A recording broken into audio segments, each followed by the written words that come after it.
في المسيح يسوع.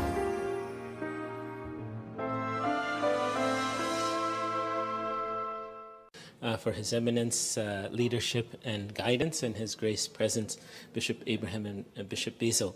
And in this special year, for the anniversary of the Council of Nicaea, we don't want it to end. But that's why we adjusted originally the topic to focus on the life and the service of Saint Athanasius. God willing, we were speaking about next topic with His Eminence, not final, but we are thinking to have on the model the life, writings, and service of His Holiness Pope Shenouda III of blessed memory for next time, and we're preparing that, so God willing, we will have this available. Most of the, so for the gift, I'll just explain ahead of time, because at least many of the lectures, as you had heard, were based on the festal letters of St. Athanasius. So His Eminence asked us to publish them. So we have prepared that as a gift for you with a small introduction and some of the notes. So this took a little bit of time, and we're hoping to do more things like that for the servants. So we have enough for at least one per family. And I don't know, depending on the numbers, if there are extras, you're welcome to have them. So I have three, as I was preparing from a while ago this subject, every day when we started the convention, I had to adjust. The first time because many of the nuggets, golden nuggets of truth from His Eminence or from His grace, so I tried to narrow it down. The second reason was because it got inspired by more from St. Athanasius. So the more that I searched into the subject, the more was coming. And because of last night's nice discussion late in the night, so I hope it makes sense by now what it will be. If not, we can clarify it later. But I believe that this subject is beneficial and useful for every servant, and hopefully, like I said, it will begin to make sense as we move. Okay. As His Eminence said, the life of St. Athanasius is a model for us. As St. Cyril of Alexandria said, he is a leader for us in everything helpful, and the one who showed us how to do everything that would be done in the proper way. So even though there was a large gap in time between St. Athanasius and St. Cyril, he benefited from his leadership and his patriarchate from that of St. Athanasius, and this was the model. So St. Cyril emphasizes how St. Athanasius is a standard and guide and canon for all of us in the service. We sent you this. Okay. We sent you this already, and I want to go just through the highlighted sections, the different exiles. They are, as His Eminence reviewed the basic parts of his life and how they're important for us. He was the patriarch who was the longest in exile. And we know from the modern history, when His Holiness Pope Shenouda of blessed memory was in house arrest for a few years, how it affected and impacted the church, but also it helped in certain ways. God worked many things during that time, and that's what I wanted to reflect on in this talk. So when we speak about St. Athanasius in exile, we see that there were many different times, different places, different reasons for his exile. So as was mentioned, sometimes he chose to be in exile to prevent the sufferings of his people. And that was also very similar in the life of His Holiness Pope Shenouda. He spent, as mentioned, 6 years in a dry cistern without seeing the sun. So there was some time with very difficult and challenging circumstances. Sometimes he was in Italy, the circumstances were a little bit different. And also the reason for him being there was different than being in the cistern. He spent 4 months living in an ancient tomb, as mentioned. mentioned in the... So we know that Lazarus also spent time after in Cyprus, hiding in a tomb as well, and that's a very different circumstance than when he was in other places. And we'll go through them. So in general, these are the 5 exiles in Germany. The first one by Constantine, the second one in Rome by Constantius. Again, by Constantius, he was in the Egyptian desert. Fourth one, 11 months in the desert again by Julian. And then the final one, he was in Alexandria, as His Eminence mentioned. Some people don't count this because he was,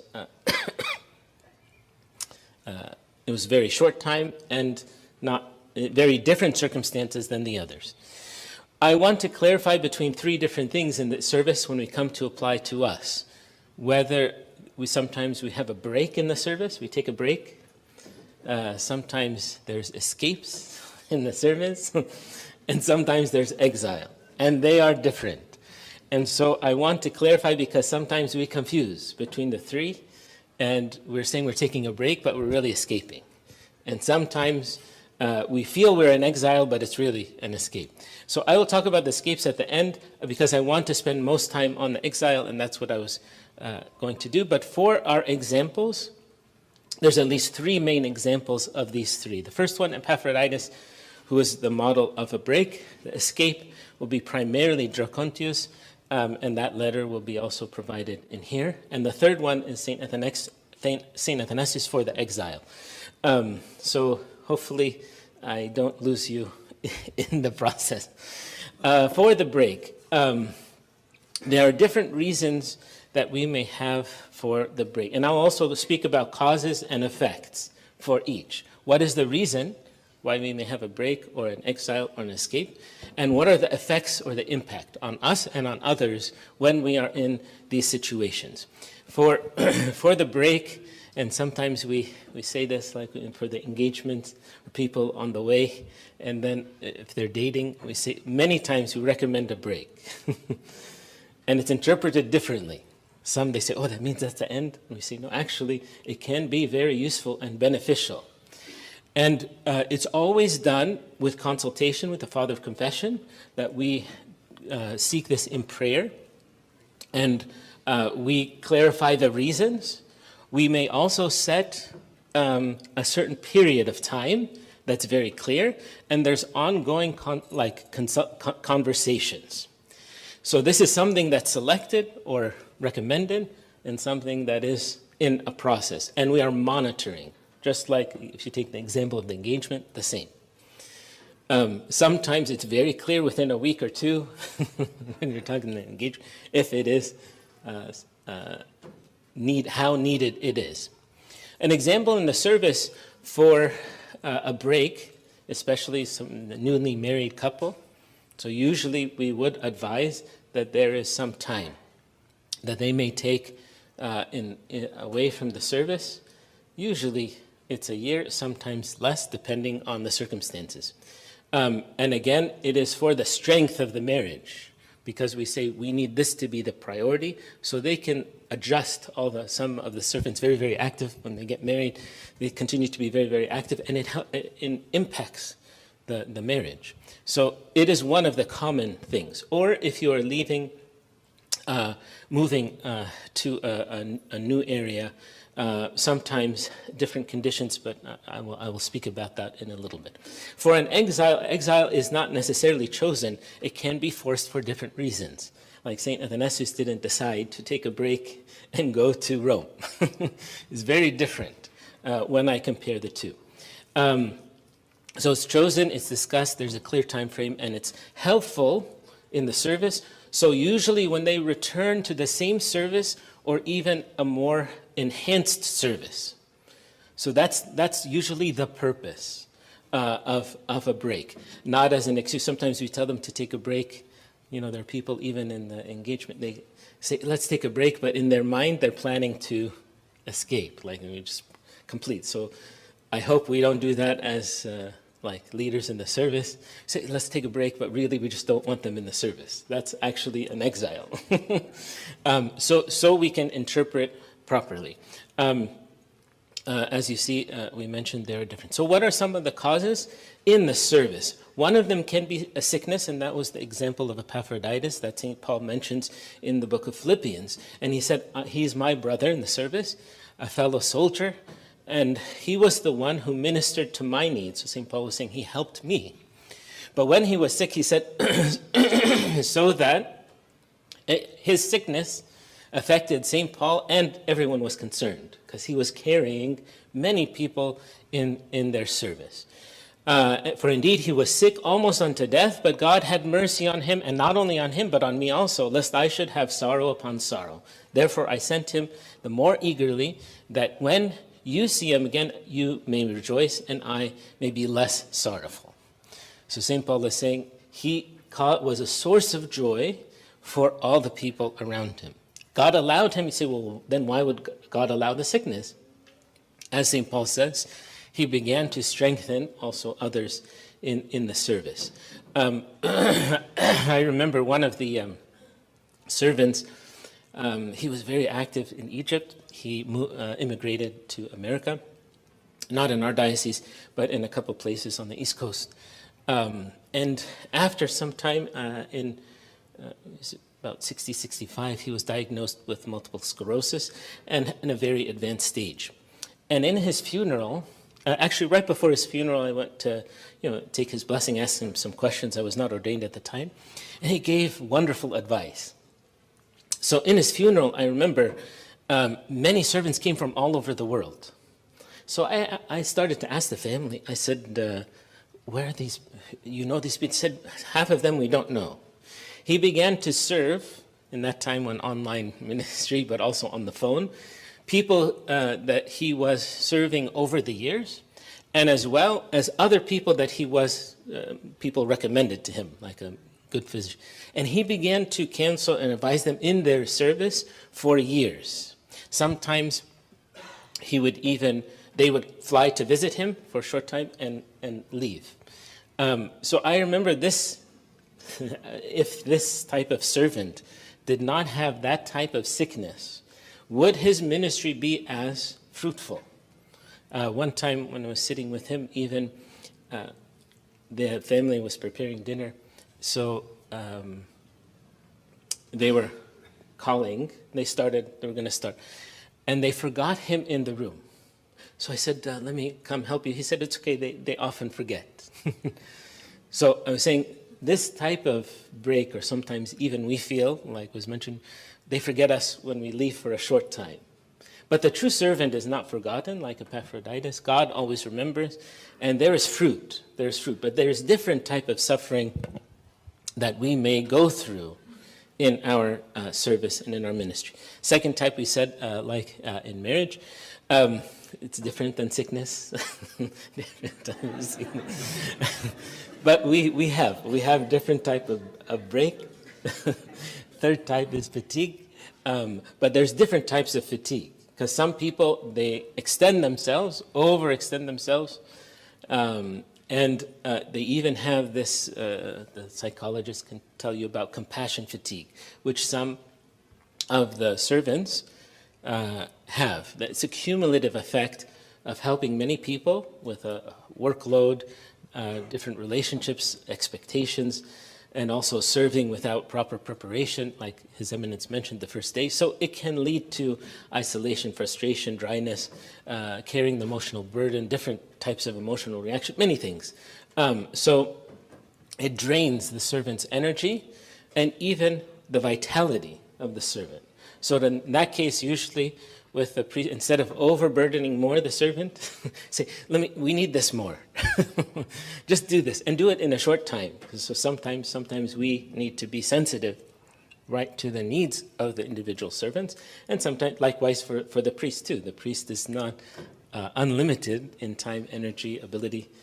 God provides, yes, the strength, but also the boundaries are very essential, very needed, for us to serve in the most efficient means. So these are the causes for the breaks. For the escape, we said this is the fight or flight sometimes when the reaction to certain situations.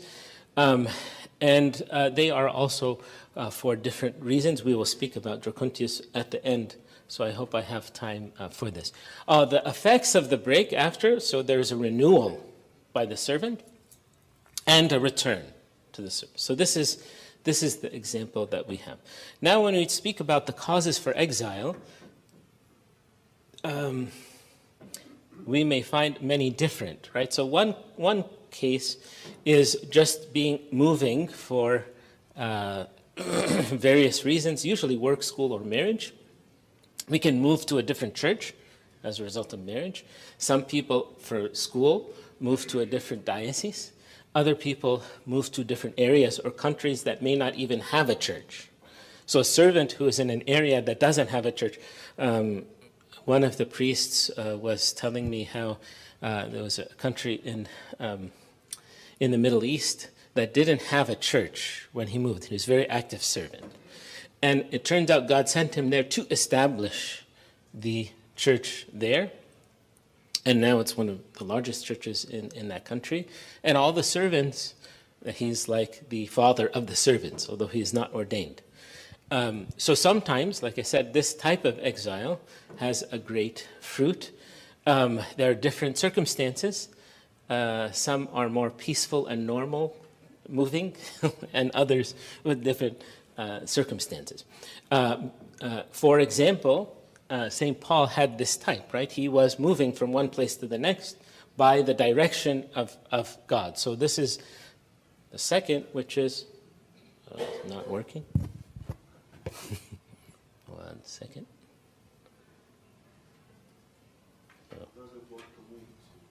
There we go. The call or assignment. So sometimes we are called or assigned to go to a different region. So this is what St. Paul frequently experienced, God telling him to go from one place to the next. One of the famous examples of this in the book of Acts, when he was desiring to go, right, he went to Mysia and then Bithynia in Greece, but the Spirit did not permit them. So passing by Mysia, they came to Troas. And a vision appeared to Paul in the night. The man of Macedonia stood and pleaded with him, saying, "Come over to Macedonia and help us." And there's a whole book on mission that His Eminence Metropolitan Antonius Moros wrote on this verse, because it is the calling from God. And actually, I believe it's in Macedonia, when you go, it's in northern Greece, in the beginning of the city, they have this mosaic. Pretty much the Christians in that area are saying, we are here because of this dream. So God called him to go, and that's why the church was established here, and it's actually a very pleasant place in the area. So sometimes we are called. Abuna Bashar Kamen was, when they were establishing a new church, so he would tell the servants, he would select servants, he said, go and start this church. And he said, I don't want to see you here in St. George. You have no permission.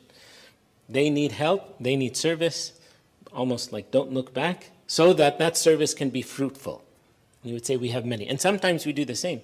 I know we have some churches, very blessed, we have 5, 6, 7 servants in one class. Hopefully, sometimes it's just 7 as a number, but when there's 7 active, so usually God is asking for something more. And usually there's other areas in the service or other places, physical places that need. So one time many times, I'll be in a small or new church, and the priest will say, do you have any servants? We don't have servants.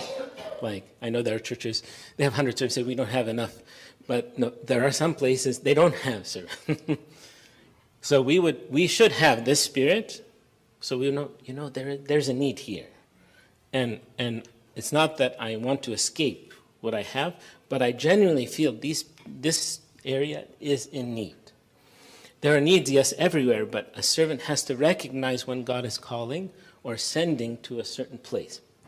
Third can be for education. So St. Augustine, before baptism, spent several months. He rented a house just to study the scriptures so he can be prepared to be baptized. He was not thinking of ordination and what was coming after. St. Cyril, he spent 5 years in the desert. they were thinking of ordination for him. His uncle was the patriarch, and he was preparing him. So he said, send him 5 years to get the monastic and spiritual and patristic guidance, education, so when he comes back, he can be ordained as a deacon to serve in the patriarchate. And St. Paul, we know he spent 3 years in Arabia, and God was teaching him in a very unique way, so that he can spend the rest of his life. So this type of service, or we say the 40 days that we spend for every newly ordained priest after the Lord to prepare for ministry. So this type of education, we say, is essential. This is one of the also reasons. And the fourth, for exclusion, or this is what usually we think about as exile, or being outcast, being replaced or excluded. And it happens for different reasons. Some say, the servants just don't like me, right? Or they feel there's preferential treatment for a different group. And the servants may even feel that he or she is not needed or wanted. So this feeling can be very painful for a servant, but we want to see what is the example that we have in the scripture. St. Matthew, Levi, when he was called, right, he was a tax collector. The tax collectors were not a popular group in ancient Israel. We know this. But when the Lord called St. Matthew, he did something very interesting immediately. He said, now, as was happening, so he passed by, he saw Levi, the son of Alphaeus, sitting at the tax office. And he said to him, follow me.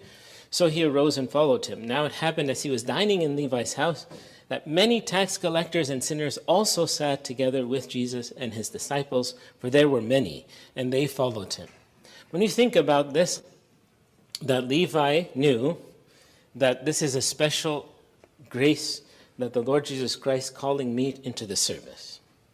But he felt that there's a whole group of people, and even at first, I'm sure there was some reluctance for some of the other disciples to even accept. He's a tax collector. Like, even I know someone working for the IRS, he said, nobody likes to deal with us. We are not popular. But this is very direct because they lived in the same communities, right? So there was a separation. But he knew that all this group, the tax collectors, they need also to have this interaction with Christ. He will change their life as he changed mine. So he gathered them. He said, this is your opportunity.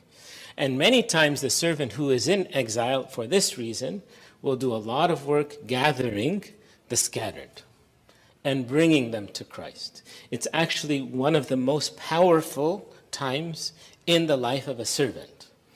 We could sit and say, oh, woe is me, and I'm very difficult, and look, I used to do all these things, and now they don't. I mean, that dialogue will go from depression to bitterness to revenge, and many other things. We don't want to go in that dark place.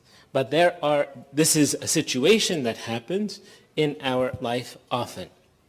So the causes of exile, these are the four: moving, calling, education, and exclusion. We know that the last one, too, the Arians were kicking out St. Athanasius very clearly. So he would no longer have a service, and even often bringing in an alternative patriarch, which was never accepted by the Egyptians. In other places, maybe. But in Egypt, it doesn't happen. That's why they sent Nestorius and some of the other heretics, send them to Egypt. There's no way they will survive. They're not going to influence the Egyptians, and we don't know how they will manage. So this was the experience primarily of St. Athanasius, because they were rejecting the teaching, as His Eminence mentioned, his teaching and his future service. They wanted to cut his service in any way. But when we see the effects, we say, well, let me ask you, because usually we say, well, why does God allow this? Why would God allow St. Athanasius to be in exile for 17 years? What's the effect? Because if I understand that, then if I face this challenge, I'll be like, you see it, like, with St. Athanasius and benefit. Do you have any ideas? I was going to say about 6 of them, but maybe you can guess some more. Or because it's dark and late. Does he start to write stuff about? Yes, one of them is production. We'll get to it.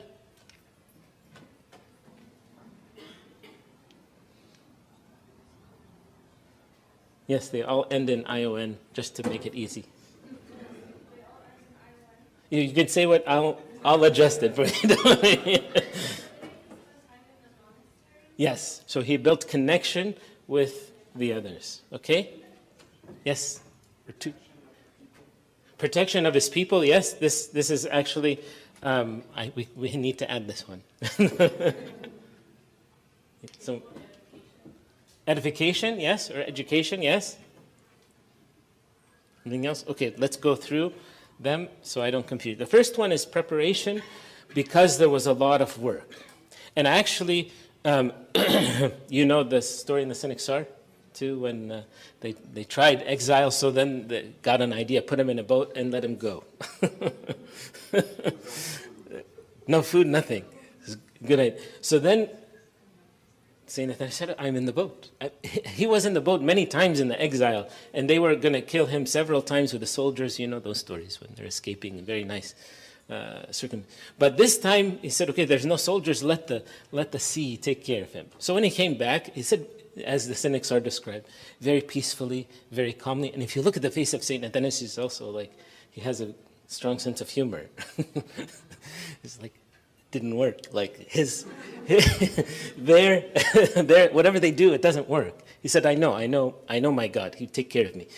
And he's thinking in the boat, if they threw Jonah in the sea and God saved them for the city of Nineveh, the Patriarch of Alexandria is going to be away from his, and is that going to be the end of, so Arianism will be, he said, no, God doesn't accept Arianism because Arianism rejects God.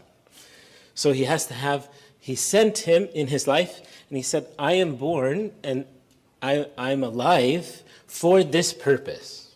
It's very clear in the history. If anyone, we can say, yes, God put him in this century, in this time, for this reason. So as long as he is alive, he is defending. And even afterwards, everyone's saying, well, what did he write? What did he say? Where did he go? So it wasn't a cause for anger or resentment or it was preparation for what's coming next. The 3 days, just like we had 3 days here, we weren't on the boat, we were next to the boat.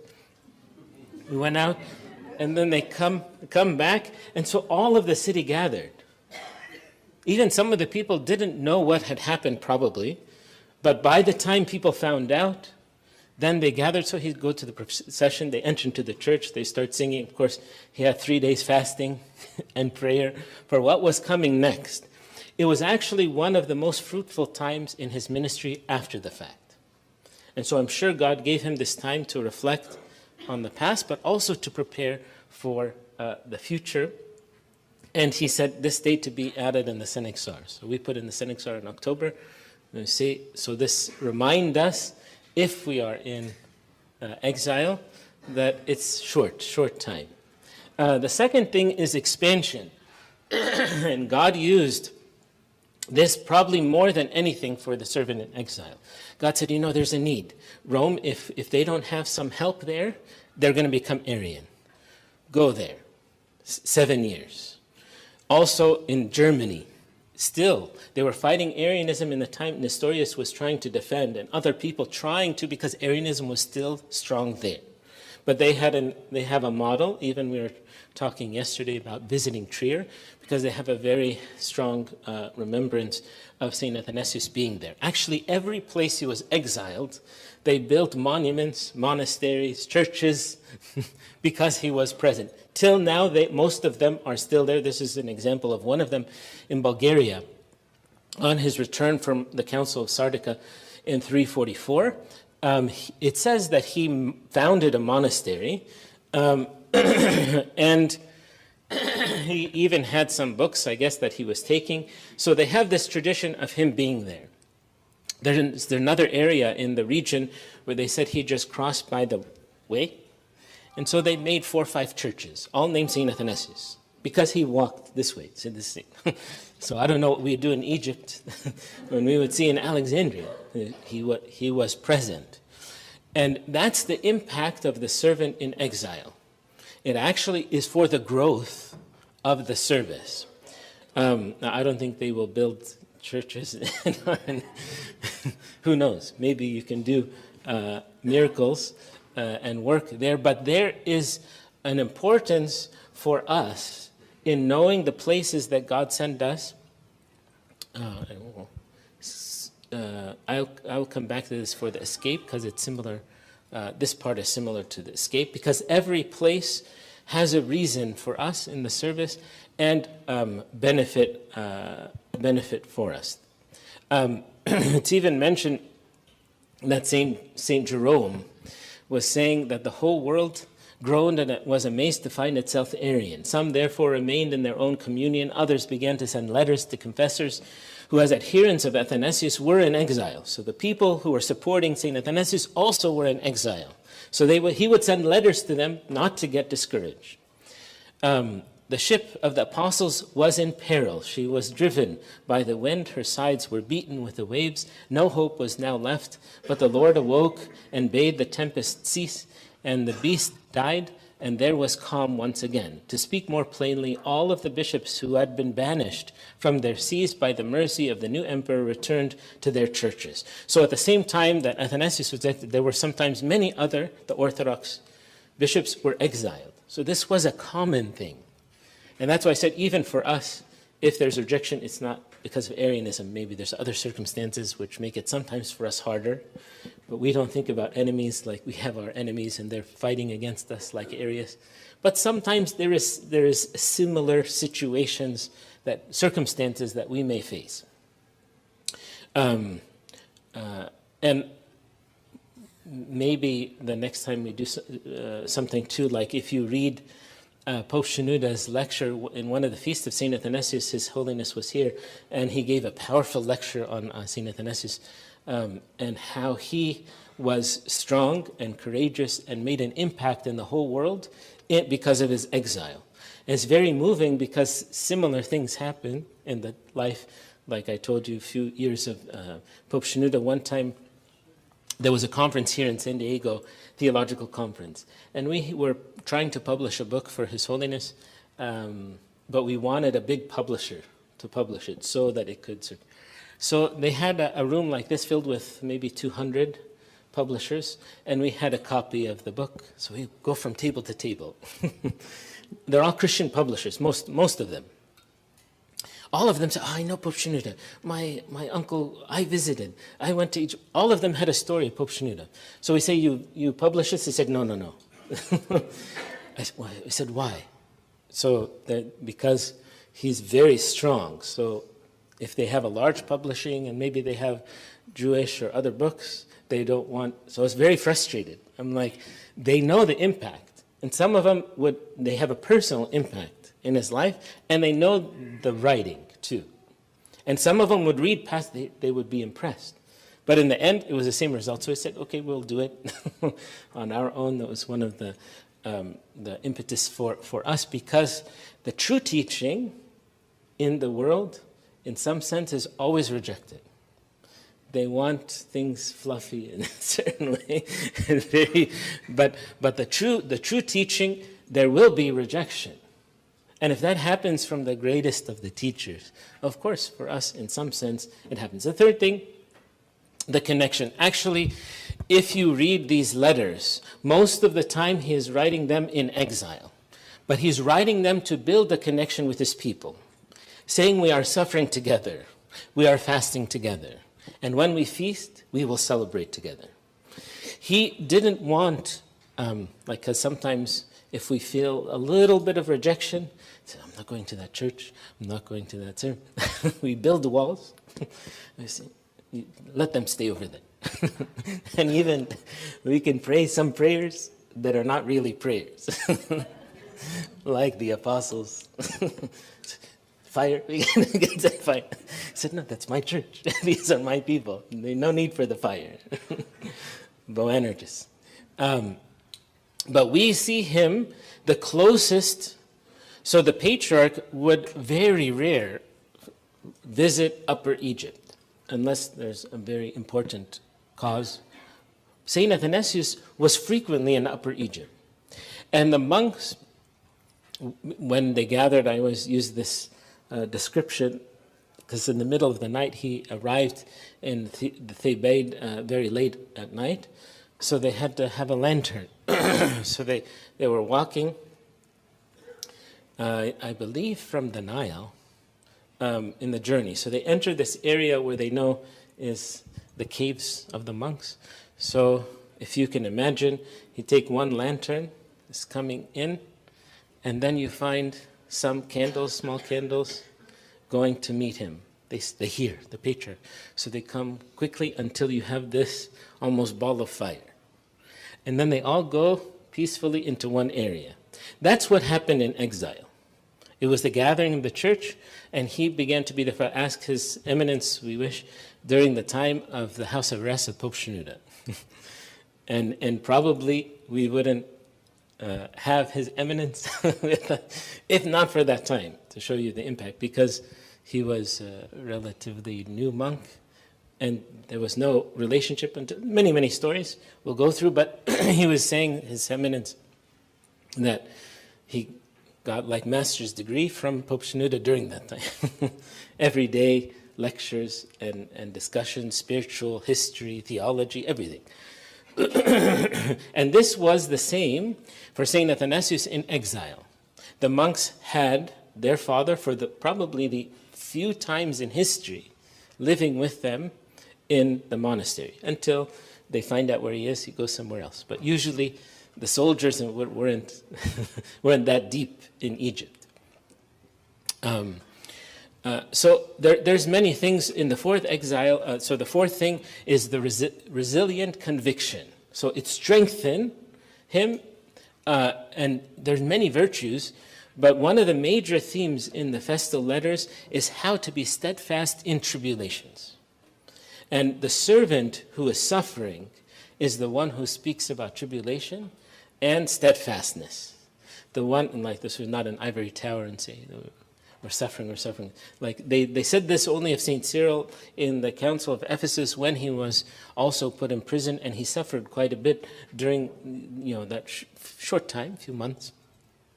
And Pope Celestine wrote a special letter to him just to comfort. And he said, the sufferings that we saw in you, the wounds of Christ, but now is the resurrection. St. Athanasius in many of these is repeating, saying, do not lose heart. Do not give up. The persecutions is for your piety, and we see that we need to remain firm.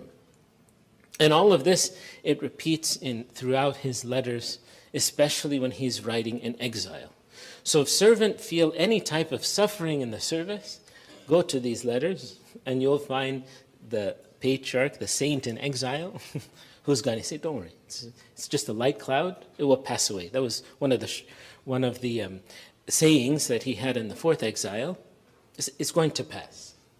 It's short and it's small, so don't get discouraged. St. Bohemius speaks about the second exile by saying that he is, we believe in the Lord, he has permitted this to happen in order to test the faithful, but punishment will come swiftly and will not delay. As for the most holy Pope Athanasius, against whom the enemies have been battling so long, he is most truly blessed, and they have no power against him, for he has God to sustain his faith. That description of one of the monks, the leader in the Tibet, is saying they can't do anything. And he was not moved, just like the descriptions you see of Pope Shenouda in the time. He was at peace, he was joking, encouraging, teaching. It was one of the strongest times, I would say, although the threats were relentless. And even His Eminence would say, there were many things happening in the government. We had no idea. Like if you see him inside the church, completely different than what's happening. You won't have any idea what's happening outside. And he had this gift, this strength, this grace from God, as opposed to sometimes when we are weak in the service, we have something. All of our talks, sermons are about this one small thorn. And it doesn't encourage the others. On the opposite, we may discourage if we are focused on the problem. Fifth one, the production that we said. These letters, one of the letters of Dracontius, the life of Antony, the history of the Arians, all the festal letters, the letters to Serapion on the Holy Spirit, which His Grace mentioned yesterday, all of these were done in exile, especially during the third exile. So I would say that third exile, as St. Athanasius knows, was to do this. You need to write. If he didn't write some of those, we would not know what happened. We may not also know the responses. But because we study them, and it happens all the times in the service, like someone will have a question, especially people who are not Orthodox. So I don't understand this verse. Just cite St. Athanasius. One time, Michael, I believe, was here, Michael Maximus. We were just going to get coffee. It was his first visit after he was ordained. So we were going to get coffee, and we were arguing who's going to pay. So the cashier, as normal, the cashier said, "I will pay." So we stopped. We said, what happened? He said, "I just need you for 20 minutes. So I said, "Why?" He said, "I was Christian and then I became Jewish." So I I said, "Why?" He said, "That's why I need you." I said, "Okay, 20 minutes at least." Until when Michael worked with him, he became Orthodox. He's converting other people now. But St. Athanasius was one of the main people that we just say, introduce. He said, "Yes, I read about St. Athanasius." "Okay, read this book, read this book." No problem. Because of these writings, they'll do much more than us. We just direct them. And I think I was telling this group, the life of Antony, I was in a class with on St. Athanasius, some Catholics, some Protestants, so all over. And the first class was very difficult for me because they were talking about very basic things in Christianity that I assume everyone believe in the resurrection, they believe in the Bible, but there were some people no. So I was thinking, how can someone take a class? This is an advanced class, like it's not easy things.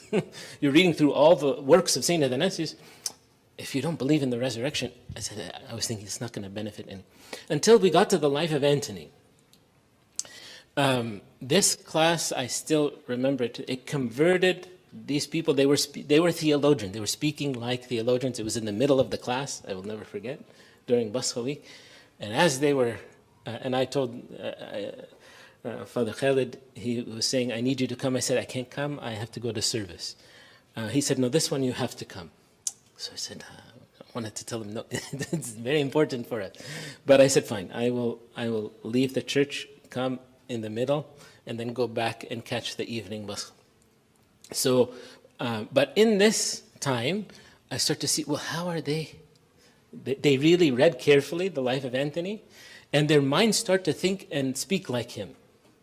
So I said, definitely, this is the saint. This is the saint. His works will change even people who don't believe in Christ if they read carefully. So that's why we just introduced them, and that's why we were hoping even for the youth, one of the first things that they can read, and they should read, is it's not long. It's very clear what's happening with fighting against this. So junior high school, and then we can start the last one, sanctification. By his great struggle for the church, that in him that saying may seem to be fulfilled, which was written, "For I will show him how many things he must suffer for my name's sake." And as St. Julius, even though he was suffering, he suffered apart from the love of his people, being always, never suffered, apart from the love of his people, always being present with him. And this was not just in Egypt, but they began to see how God glorified his servants who are suffering. And this is one of the main reasons for suffering in general, not the only reason. Sometimes suffering, yes, consequence, and in the Old Testament was punishment. But in the Christian life, most of the suffering for sanctification and glorification. And that's what we see in the saints. That's why when we praise the saints, we say, okay, how much did they suffer? Did they suffer like St. George, St. Mark? Okay, we put them here. They suffered a little less, a little differently. Okay, we put them there. And this is the lesson for us. The servant said, I want more glory. Okay, more suffering. You sign here? Okay. We accept. Can you increase? Just like I want to upgrade. Okay, how much are you going to pay? Well, someone says, no, I like, just put me outside the wall. So the effects of exile, we say these: the preparation, expansion, connection, conviction, production, sanctification. We'll send you these because your memory is better than mine. So we can see them. So these are what we talked about, the causes and effects. We are over the time, right? Okay, we'll shorten the questions. Wait, what time is the question answer? Okay, I'll go through the escape, since none of you, I don't think, are escaping. But if you find another servant who escapes, maybe this can help. Because it happens now in this age much more frequently. Because we don't have enough tolerance of one another, of the challenges, of the difficulties, the personalities, of the time commitment, of the children. Like, I know it keeps coming, the questions. There's things we didn't see this before. You can share those experiences. The causes for escape, fear, persecution, and despair are the top three. They're not the only three. St. Mark, in the beginning of his service, he disappeared. He fled in the middle. And St. Paul was not very pleased with this. So when he came back, his uncle, St. Barnabas, says, okay, let him serve again. St. Paul said, no. He said, no, I know him. I'll take responsibility. He's my nephew, if anything happens. But St. Paul said, no, where we are going is very dangerous. He is still young. The same situation is still there. I can't take that responsibility. St. Barnabas said, I'll take the responsibility. So then they couldn't agree, they separated. So they separated in the service. But when St. Mark was of age, he was experienced, he's our leader, St. Paul said, bring him. It's not a personal issue. Bring him, he's useful. I know him. And St. Mark went. St. Mark served with St. Peter, he served with St. Paul, and then God sent him in different ways. But sometimes fear can be a reason why we escape. And it's not clarified for us, we kind of assume. He was young, he was away from home, there's a lot of things that he saw.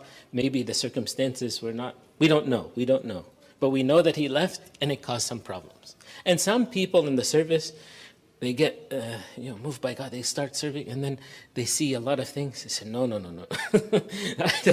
I'm not ready for, and they disappear. We said, what happened?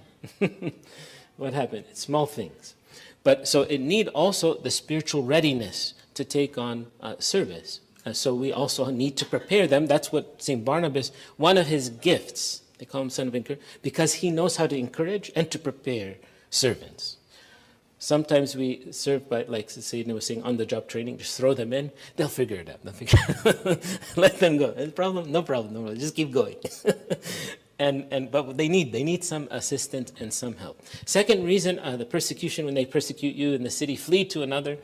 So sometimes, and we have many examples of this, where clear rejection.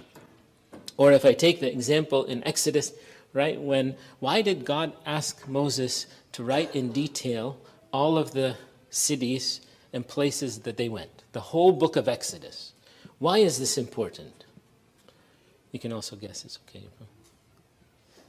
The first reason, from Exodus 15, when they crossed the Red Sea, he said, you write it, teach it to your children and your children's children, so they don't forget.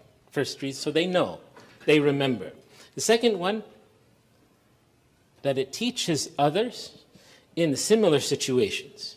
So it's not just that they are aware of their history so they understand the present, but also if they go through similar trials, like that's why we study the fathers, when we go through different challenges that we also can endure. They are our model and our example. And the third reason, for salvation.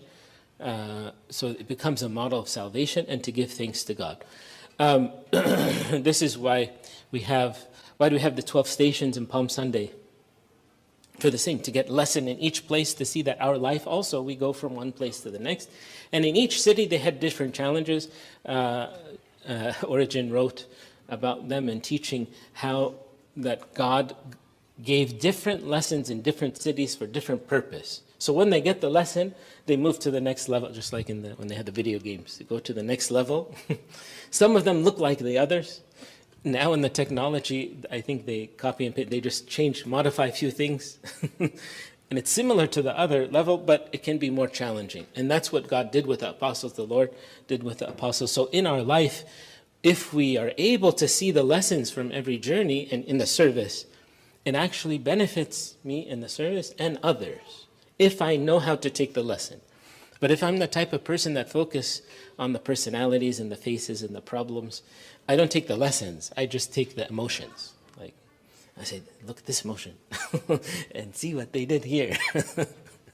You know those type of people, if you talk too much to them, you slowly also start to flee like a little bit. You go backwards because you don't want the negativity to like bounce on you, right? So especially if you have maybe family or very close friends and they're, so you still love them, you care for them, but there's a time limit for this. So we as servants also need to see this positive. The third, despair and despondency, also very popular today. I don't know why. The negative thoughts and insecurities, but many of the servants were telling me about some of the books, whether by St. John Chrysostom and others, writing and encouraging in this time of despair. Greatly dispirited and dejected, considered him to be. But what St. John Chrysostom, pointing to the verse of St. Paul, to stir up the grace that is in you. And that's the work of the servant, that sometimes we may even despise the ministry because of the challenges that we are facing. And this happened many times in the history of the church, and that's why St. Athanasius wrote his letter to Dracuntius, which I'll speak about, hopefully. We're going to open. This is my problem with St. Athanasius, the only problem. Like, he opened, and then I don't know how to stop. But I will try. So I'll give you these and summarize for you. But when Dracuntius was escaping, St. Athanasius told him he was, at that time, they used to take the bishops from the priests. So the high priest was one of the priests, and they select him to be the Bishop of Alexandria, and then later on, they have similar things. So after the Council of Ephesus, they found it, and after the establishment of monasticism with St. Anthony, they start to say, you know what, we're going to start taking from the monks. And St. Athanasius was one of the first. He liked this idea because of his influence of St. Anthony. So he found one named Dracuntius. He said, you're very good. We call him to be a bishop. After a while, Dracuntius was exposed to some of the monks. They said, what did you do? He said, I'm called to be a bishop. Either right before the ordination or right after, because there's the calling and the so they said, no, the monk doesn't do these things. You have to live in the cave. You have to do this. You have to. So he panicked. He went to the cave again. So St. Athanasius wrote him a letter. He said, what are you doing? And he said, if you think you're the only monk that is called to be a bishop, don't think so. He didn't tell him, like, I live with St. Anthony, I know him. He said that, no, you're the only one who's an abbot of a monastery that was called to do this. They deceived you. Basically, he told them they deceived you. But let's look in the scripture about how people ran away from the grace of God. And he gave him clear warning. We'll talk about that in a little bit. And he encouraged him. He gave him many examples of all the saints who were monks, and one of them was St. Serapion. So he told them, see, he was a leader, as an abbot, and was called to be the bishop of Tmuis, and he was the disciple of St. Athanasius, and then later on, the teacher of St. Cyril. So we can see the work for them. The fourth one is neglect. Do not neglect the gift that is in you, which was by the prophecy, the laying out of my hands, and the eldership. And this is making light, neglecting, disregarding the grace that we have, whether as servants or stewards in the service or any rank. So for us, there are people who are like consecrated as chanters. So I don't dress, but we received the grace. Or readers. Oh, we have many readers. Any grace that we receive. Oh, there's many servants in the class. It's okay, I don't have to. But this is part of my calling and my service. And it's a vow, although we don't have written. In the reader, it's written. They actually take this before the whole congregation.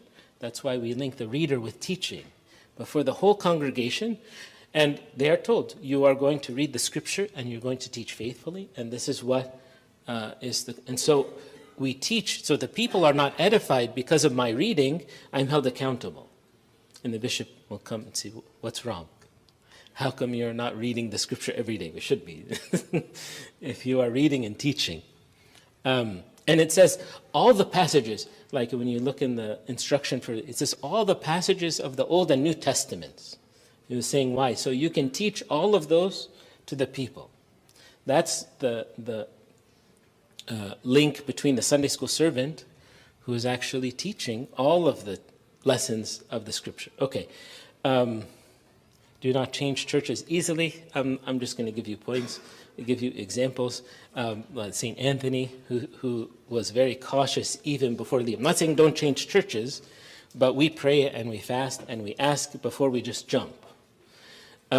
So we remain in the same house eating and drinking, as the scripture said, until we have clear message, clear call, clearly sent.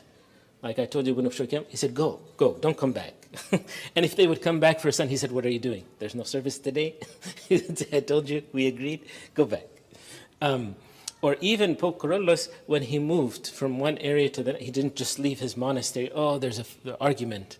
There were difficulties. He wasn't able to continue, whether it was in St. Samuel or whether it was in Barmos or whether it was when he was serving in Archangel Michael or later on when he was in the windmill and they closed the window. So he was shifted, pushed out of many circumstances until, like, as if someone pushing him, pushing. He can't sit in one place peacefully for a long time. Like, if you look at his life, a few years, maybe this is like golden time, and then push. So someone say, well, why God? I like the cave, I like the monastery, until they push him into the patriarchate. So I understand now. All of this moving was for this direction. So you know the monastery issues, you know the issues in the city, you know the issues in the churches, issues with the people, issues with the government. All of that he experienced. So that when he's patriarch, he can manage. So he was writing down, even he wrote many letters, the lessons that God was teaching him in those places. St. Verena even, she was kicked out, we won't go through all this, but in some churches that she was serving in. Why? If you look now, because she went through a lot of the area of Switzerland, so she can teach them. She didn't stay in one place. She probably wanted to. She found a nice cave, beautiful area in Solothurn. They have church. No, but whenever we go there, we don't want to leave. But then we leave to go to the other places that she served. So what are the effects of this is very short, judgment? If I escape the service, because when the escape is permanent, like I'm saying, if it's not guided by God, and it's just self-directed, and St. John Chrysostom, St. Athanasius go in detail about that. You can read them here, and they speak about the punishment of God.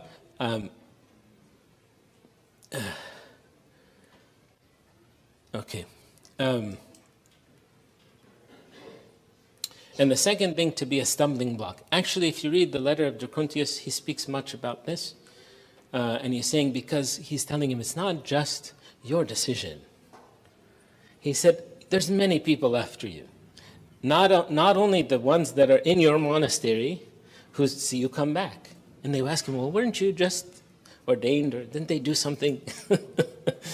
So he said, you he actually tells him, what can be in store for you if you prove an offense to so many? He said, if you are offending so many people, what's going to happen? And he gave him examples also so he can understand. If you are an aged, experienced servant, and a small problem happens and you leave the church, so all the new servants, what are they supposed to? And when they come ask you, and you don't know what to say, or you know what to say and you say it. So what is a new servant? They're going to say, how?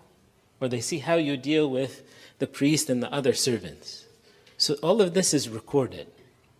So for us, we don't want to grieve any, we don't want to stumble any, but to lead them to the glory of God. This is what we discussed. In glory be to him now and ever into the age of all ages. Amen. You have 10 minutes for any question. But the 10 minutes can be also for his grace. Can we switch to a table and to chairs Okay, for your okay, grace? okay.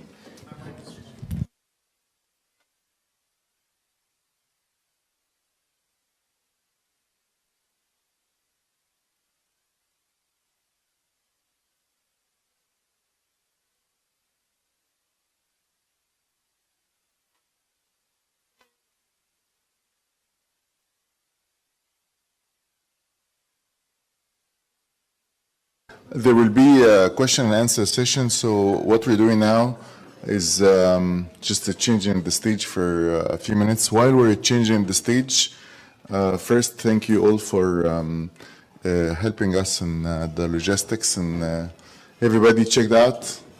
Any issues? Okay. Now, while we're doing this, write down your questions and using Slido, if you will. And we'll have Sayyidina Amba Kيرلس and Amba Bيزل will be here for open questions and answers. And also will be لوجوس تي في.